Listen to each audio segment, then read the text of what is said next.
like breezed right over. So obviously. Welcome back to the channel.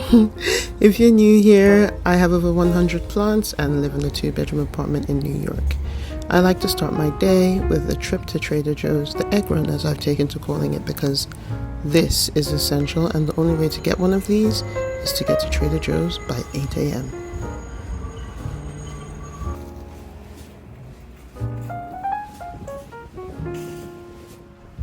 Here I am, and it looks like I'm in luck. There are a few eggs left. Even though the store just opened, the egg space is ransacked, but I got what I came for, so I'm gonna take my spoils, go back home, and make myself my boiled egg sandwich for my breakfast.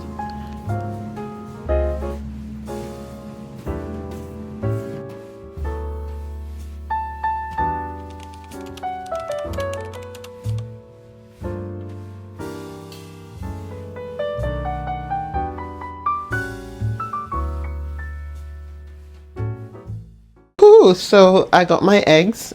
Nowadays we have to leave right at the crack of dawn to get eggs, or you don't get any. It's very much you snooze, you lose. The early bird catches the worm. The early bird catches the egg in this case. Now I'm back home, and I walked into the most frustrating site. I feel like everybody who has plants knows how irritating this site is, but it is especially irritating when the plant is in something like succulent mix. This is why I don't have pon. The thought of all these rocks everywhere is driving me nuts. Anyway, my succulent fell over. I don't know what happened. It was really windy last night, but that shouldn't matter in here. I'm gonna guess a kid knocked it over and just didn't say anything because they didn't want to go to timeout. Anyway, the succulent's knocked over, so I think I should probably... I'm gonna have no choice but to repot it. It's probably too big for the pot anyway. I just can't face it yet. I think I'm gonna get ready for the day first. Gonna get dressed, do my whole thing, and then I'll probably repot it because, it's time, isn't it? It's time. So yeah, let's do it.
Now, after I got dressed, I grabbed my Molly's succulent mix to repot this plant. I have no idea what happened to my audio here, so I'm just going to tell you what I was doing and what I was thinking. Just know that I was complaining bitterly about the fact that I actually have to repot this, but also I have to clean up the floor. Now, to be honest, it is sort of my fault, because looking at this plant, it's a little bit large for the pot, and you know what terracotta is like when it dries up. It just doesn't weigh anything. The weight of the plant probably tipped it over, so in hindsight, I feel guilty for blaming the children. It was probably my fault. So a quick little cleanup, just to get rid of all the detritus lying around, and then I'll be ready to pot it up. Now, this terracotta pot I've had for a while. I haven't put anything in here since I got rid of my Thaumatophyllum sprucianum a while ago, so it's nice to have something to put into it. It's a little bit on the big side, and I don't think I have enough succulent mix to fill this pot, to be honest. I'm thinking halfway with succulent mix, put the plant in, top it off with regular houseplant soil if I need to, because if I try to fill it with succulent mix, I'll run out. And honestly, that would be a massively expensive repot. So yeah, we won't be doing that.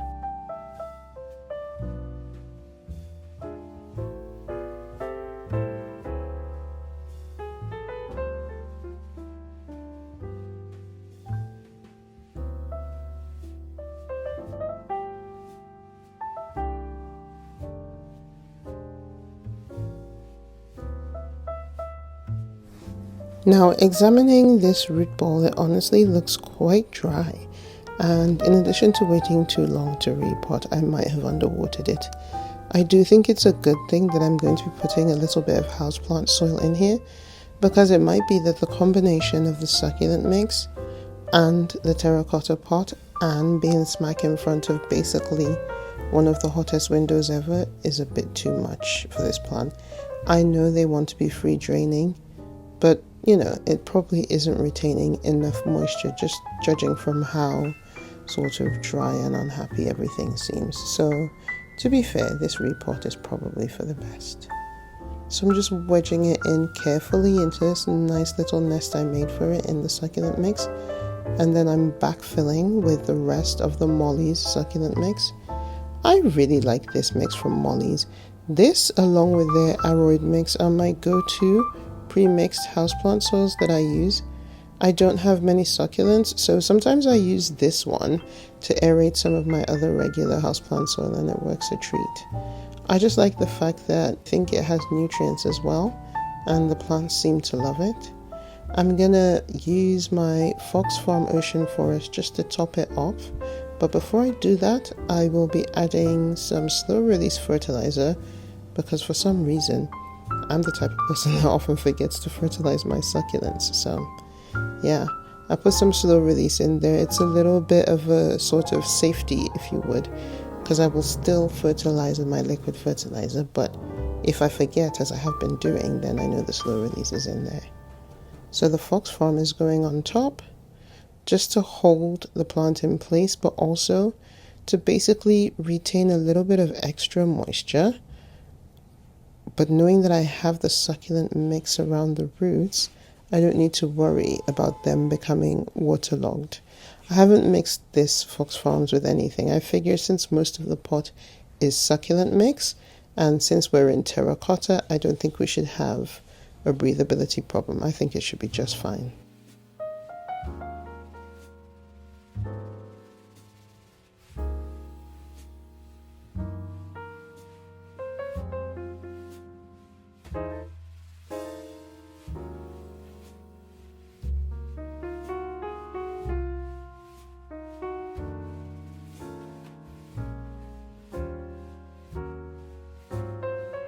Just one in, and I think it looks good. Yeah, it's set up nicely, so yeah, I think I've done enough here.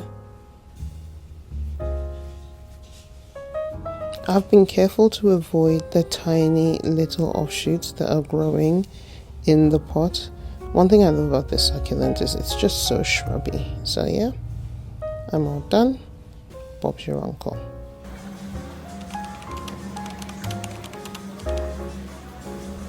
Now, a fellow New York City-based content creator invited me to the New York Botanical Garden's Orchid Nights show, and so after a long day of repotting, one plant, I thought, why not? I'll come along and look at this stunning display we walked into. This was the first thing we saw when we walked in, and I was blown away. The theme of the evening was Mexican Modernism by Luis Barragan. I didn't really know too much about him, but honestly, this just felt like Mexico City. Orchids galore. Now, even though it was Orchid Nights, to be honest, I do think that as atmospheric and beautiful as it was, I would love to see the orchids in the daytime. Like, I feel like they looked gorgeous at night, but the lack of light wasn't really doing them justice. It was romantic, it had a vibe about it that was cool, very atmospheric. But in the daylight, these displays must honestly have been stunning. Like, stunning. They had a million different types of orchids. To be honest, I do not know much about orchids, and so I didn't know what half of these were, but I just enjoyed the extreme lusciousness of everything. It was so vibrant, just like walking through a secret garden.